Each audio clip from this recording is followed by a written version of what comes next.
পোড়াতে চাইনি, মিষ্টি আম গাছ দিয়ে পোড়াতে চাইছি। বলছে বাহ, তোমার বড় ছেলে তো তোমাকে খুব ভালোবাসে। আচ্ছা এবারে মেজে ছেলের কথা একটু বলি। আচ্ছা বলো।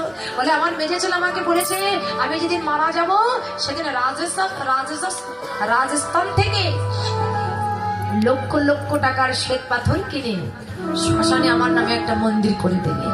বলে বাহ, তোমার মেজে ছেলে তো তোমাকে খুব ভালোবাসে। আর তার ছোট ছেলে কি বলেছে? বলে ছোট ছেলে তো একটা আস্ত পাগল। কি গো, ছোট ছেলে পাগল হয় না? দেখবেন যে ছোট ছেলে হয়, কোনো বাবার যদি 4-5টা ছেলে থাকে তার মধ্যে ছোট যে ছেলে তার যত্ন কিন্তু একটু আলাদা। এই জন্য বৃদ্ধ পিতা বলছে ছোট ছেলে তো একটা পাগল। বলে কেন? বলে আমার পাগল ছেলে বলেছে আমি যেদিন মারা যাব সেদিন 7 গ্রামের মানুষকে ঢেরি পেটিয়ে যাচাই করে যে যা মিষ্টি খেতে চাইবে তাকে তাই খাওয়াবো। বলে বাহ বাবা, তোমার ছেলেরা তোমাকে এত ভালোবাসে? খুব ভালোবাসে। আচ্ছা বাবা, তোমার ছেলেরা যে তোমাকে এত ভালোবাসে তুমি কখনো কোনোদিন তোমার ছেলেদেরকে পরীক্ষা করেছো? বৃদ্ধ পিতা বলছে আপনি কি কথা বলছেন, আমি কি করে পরীক্ষা করবো? আমি কি এখনো মরেছি নাকি? তা বলছে বাবা একটা কাজ করে একটু মরে দেখো। বলে আপনি তো আচ্ছা লোক, এই জগতের মানুষ সবাই আশীর্বাদ করে বেঁচে থাকার জন্য, আর আপনি আমাকে বলছেন মরে যাওয়ার জন্য? বলে না বাবা, আমি তোমাকে মরে যাওয়ার জন্য বলছি না। তাহলে বলে আমার কাছে আমার একটা ওষুধ আছে, সেই ওষুধটা তুমি যদি খাও না তোমাকে উপর থেকে যারা দেখবে তারা মনে করবে তুমি মারা গেছো, কিন্তু ভিতরে ভিতরে যে কি হচ্ছে তুমি সবকিছু বুঝতে পারবে। সারা জীবন নিজের দেহের রক্তটাকে জল করে যে ছেলেদেরকে মানুষ করলে একটু পরীক্ষা করবে না যে সেই ছেলে তোমাকে কেমন ভালোবাসে? তুমি দেখবে না যে তোমার জীবনে এতগুলো দিন তুমি যার জন্য পার করেছো তারা তোমাকে কেমন ভালোবাসে? একটু দেখো। বৃদ্ধ পিতা মনে মনে চিন্তা করলেন তাই তো, সুযোগ যখন পেয়েছি তাহলে এই সুযোগ আর হাতছাড়া করা যাবে না। সেই ওষুধটা নিয়ে বাড়িতে গিয়ে রাত্রেবেলা খেলেন। খাওয়ার পরে সেই ওষুধটা সেবা করবার পরে যে বাবা ভোরবেলায় ঘুম থেকে ওঠে না, ভোর হয়ে গেছে বাবা আর ঘুম থেকে ওঠে না, সকাল 8টা বেজে গেছে বাবা আর ঘুম থেকে ওঠে না। ছেলেরা দরজায় টোকা দিচ্ছে, বাবা ও বাবা ওঠো, দেখো কত বেলা হয়েছে, তুমি আর কত ঘুমাবে, ওঠো। বেলা যখন 10টা বাজে বাবা যখন ঘুম থেকে উঠছে না তখন ছেলেরা কি করলো, ওই গ্রামের লোক ডেকে এনে ঘরে দরজাটা খুলে দিয়ে দেখে বাবা এহ জগৎ ছেড়ে পরলোকে গমন করেছে। বাবা হরিবোল হয়ে গেছে, বাবা আর নাই। এখন 3 ছেলে ওই বাবা বাবা বলতে বলতে বাবার বুকের উপরে ঝাঁপ দিয়ে পড়ে নয়নের জলে কেঁদে বাবাকে জড়িয়ে ধরে বলছে বাবা সারা জীবন তুমি কত কষ্ট করে আমাদেরকে মানুষ করেছো, কত দুঃখ কত যন্ত্রণা কত বেদনা তুমি সহ্য করেছো। বাবা তুমি ছিলে আমাদের মাথার উপরে বট বৃক্ষ, সংসারে যার বাবা বেঁচে আছে তার কোনো যন্ত্রণা নাই, সেই পিতা হলো বট বৃক্ষ। কিন্তু ওই বট বৃক্ষ যাদের মাথা থেকে চলে যাবে সেই সন্তান বুঝবে কত যন্ত্রণা কত দুঃখ কত কষ্ট। 3 ছেলে কাঁদতে কাঁদতে বাবাকে জড়িয়ে ধরে বলছে বাবা কত দুঃখ কত কষ্ট কত বেদনা তুমি সহ্য করেছো, তুমি আমাদের মাথার উপরে বট বৃক্ষের মতো ছায়া দিয়েছিলে, তোমার তলদেশে আমাদের তাপিত প্রাণ শীতল করেছিলাম, আর তুমি আমাদেরকে ছেড়ে চলে গেলে বাবা।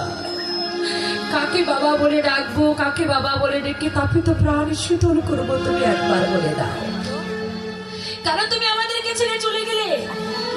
3 ছেলে তো খুব কান্নাকাটি করছে, কিন্তু বাবা তো মনে নাই, ও তো সব বুঝতে পারছে। বাবার মনটা গলে যাচ্ছে, হায় আমার ছেলে আমাকে কত ভালোবাসে। ওই বাবাজি বলেছে বাবাদের কথার সঙ্গে তো কথা মেলে না, কিন্তু ছেলেরা যে আমার খুব ভালোবাসে। ও মাইরা কাঁদতে কাঁদতে যখন 2 ঘন্টা কাদা হয়ে গেছে, 2 ঘন্টা যখন কাদা হয়ে গেছে, ওই 2 ঘন্টা কাদার পরে বড় ভাই আর 2 ভাইকে বুকে জড়িয়ে ধরে বলছে দেখ ভাই, যে মারা গেছে তার জন্য কেঁদে কি লাভ? এটাই তো সংসারের নিয়ম, তাই না?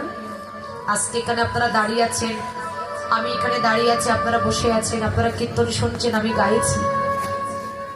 আমি যতদিন কীর্তন করে আপনাদের আনন্দ দিতে পারবো, আপনারা ততদিন আমাকে ভালোবাসবেন। আমি যখন আনন্দ দিতে পারবো না, আমার দেওয়ার শক্তি যখন আর থাকবে না, তখন আপনাদের কাছে কিন্তু আমার কোনো মূল্য থাকবে না। এটাই হচ্ছে সংসারের নিয়ম। যতদিন দেওয়া যায় ততদিন সবার কাছে ভালো থাকা যায়, আর যখন আর দেওয়া যায় না, তখন কারো কাছে দেহটার আর কোনো মূল্য থাকে না। এটাই হচ্ছে সংসার। যে পিতা সারাটা জীবন ধরে ছেলেদের পিছনে কষ্ট করলো, তার মূল্য কত? 2 ঘন্টা। 2 ঘন্টা কেঁদে 3 ভাই বলছে যে মারা গেছে তার জন্য কেঁদে গেলাম। 3 ভাই যুক্তি করছে। বাবা যখন বেঁচে ছিল বাবাকে অনেক কিছু বলেছিলাম। বড় ছেলে বলেছিল যে মিষ্টি আম গাছ দিয়ে পোড়াবে। এখন বড় ভাই বলছে, দেখ ভাই, মিষ্টি আম গাছ দিয়ে পোড়ালে আমাদের তো একটাই মিষ্টি আম গাছ, আমাদের ছেলে মেয়ে আছে, তারা মিষ্টি আম খাওয়ার জন্য পাড়ায় পাড়ায় ফেউ ফেউ করে বেড়াবে। তা আম গাছ যখন দিতে চেয়েছি, ওই মিষ্টি আম গাছ না দিয়ে কলপাড়ে সবসাথে যে টক আম গাছ আছে, যেটা কোনো কাজে লাগে না, ওই টক আম গাছটা বাবার কাজে লাগিয়ে দেব। বাবা কিন্তু শুনছে। মেজো ছেলে বলছে, দেখ ভাই, বাবা যখন বেঁচে ছিল তখন আমি তো বলেছিলাম বাবা যখন মারা যাবে আমি রাজস্থান থেকে লক্ষ টাকার পাথর কিনে এনে শ্মশানে একটা মন্দির করে দেব। কিন্তু আমি যদি এখন লক্ষ লক্ষ টাকা খরচা করি, তাতে আমার বাবার আত্মাকে শান্তি পাবে? কষ্ট পাবে। ছেলের টাকা খরচা হচ্ছে। দেখ, শ্বেত পাথর দিয়ে মন্দির করলে মন্দির হয়, আবার বাঁশের বেড়া দিয়ে টালি দিয়ে মন্দির করলেও কিন্তু মন্দির হয়। আমি মন্দির যখন করতে চেয়েছি, ওই বাঁশের বেড়া দিয়ে একটা টালি দিয়ে বাবার নামে শ্মশানে মন্দির করে দেব। ছোট ছেলে বলছে, দেখ ভাই, বাবা যখন বেঁচে ছিল আমি তখন বলেছিলাম যে 7 গ্রামের মানুষকে লক্ষ লক্ষ টাকার মিষ্টি কিনে যাচাই করে যে যা খেতে চাইবে সবচেয়ে নামি দামি মিষ্টি আমি খাওয়াবো। এখন আমার যদি লক্ষ লক্ষ টাকা খরচা হয়ে যায়, তাতে বাবার আত্মা কষ্ট পাবে। তাই মিষ্টি দিতে চেয়েছি। রসগোল্লা মিষ্টি, বাতাসাও মিষ্টি। তা রসগোল্লা দেওয়ার দরকার নাই, আর বেশি লোক নিয়ে যাওয়ার দরকার নাই। অল্প করে লোক নিয়ে যায়, কিছু চিনি মুড়ি আর বাতাসা দিয়ে ওই শ্মশান থেকে লোকজনকে বিদায় করে দিয়ে। লক্ষ্য করুন, 3 ছেলে যখন এমন করে বুদ্ধি আটছে, এমন কথা যখন বলছে, বৃদ্ধ পিতা তো মরে নাই, ও তো বেঁচে আছে। আর 3 ছেলের কথা শুনে বাবা একেবারে উঠে বসলেন। 3 ছেলের কথা শুনে বাবা যখন উঠে বসেছে, 3 ছেলে একসাথে চিৎকার করে উঠে উঠলেন, কি গো বাবা, তুমি এখনো মরনি? বৃদ্ধ পিতা নয়নের জলটা ছেড়ে দিয়ে 3 ছেলেকে বলছে, ওরে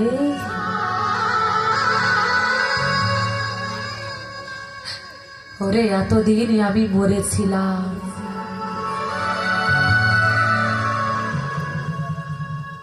আমি এতদিন মরেছিলাম,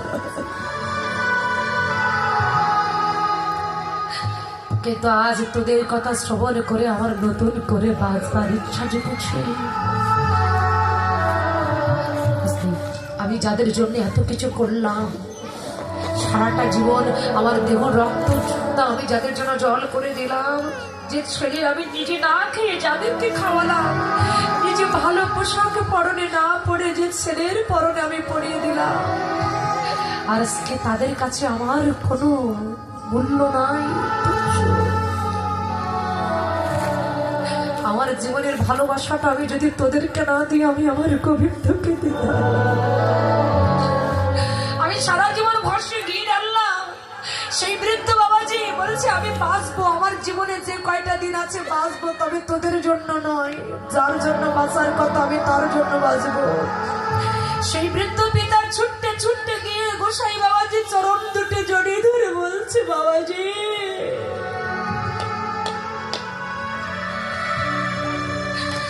বাবাজি,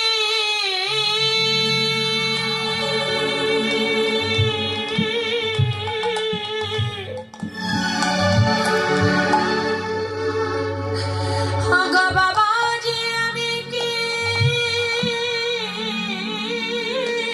করলাম? সারা জীবন আমি ভস্মে ঘি ঢেলে গেলাম, তাই সংসার ছেড়ে তোমার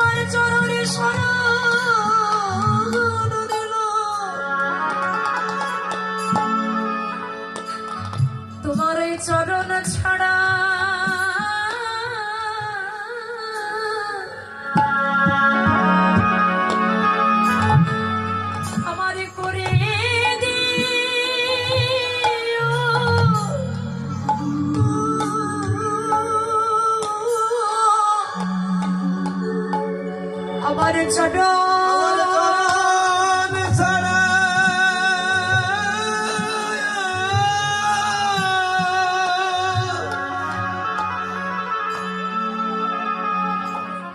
করে দে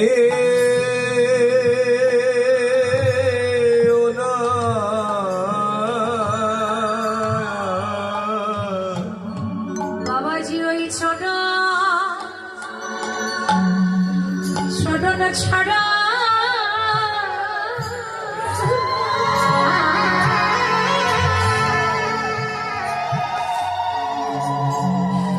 করে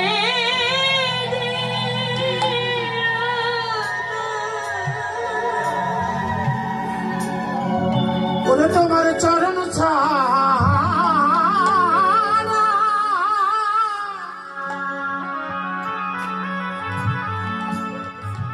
যেন করে দিয়ে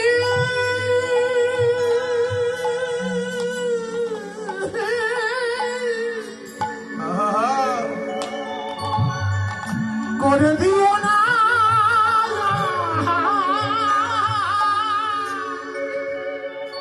আমি কত জনমে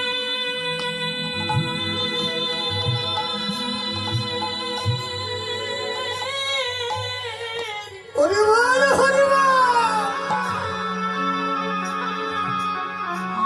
অপরাধী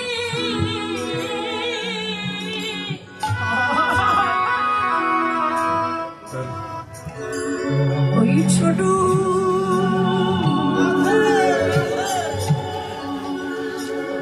ছাড়া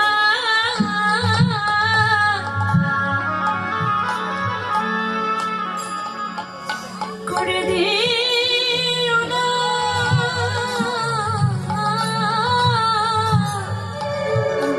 ওরে আমি কত জন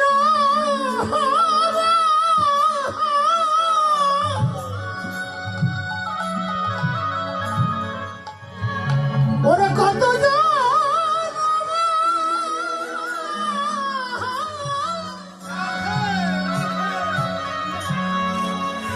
কত জনমে অপরাধী বাবাজি তোমার চরণ ছাড়া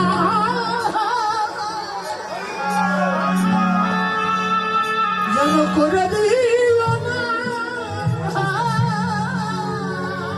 বলো আমার শেষে আমার শেষের গতি হরিবল হরিবল কিবা হবে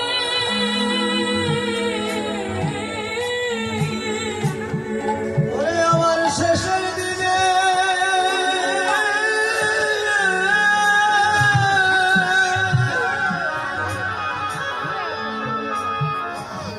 কিবা হবে আমি যে আগে দিন মধুর কৃষ্ণ বলে কৃষ্ণ বলে কাঁদে কাঁদিলাম না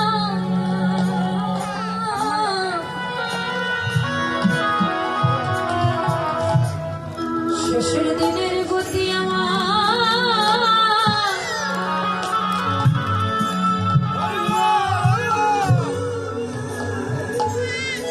ওরে একদিন কৃষ্ণ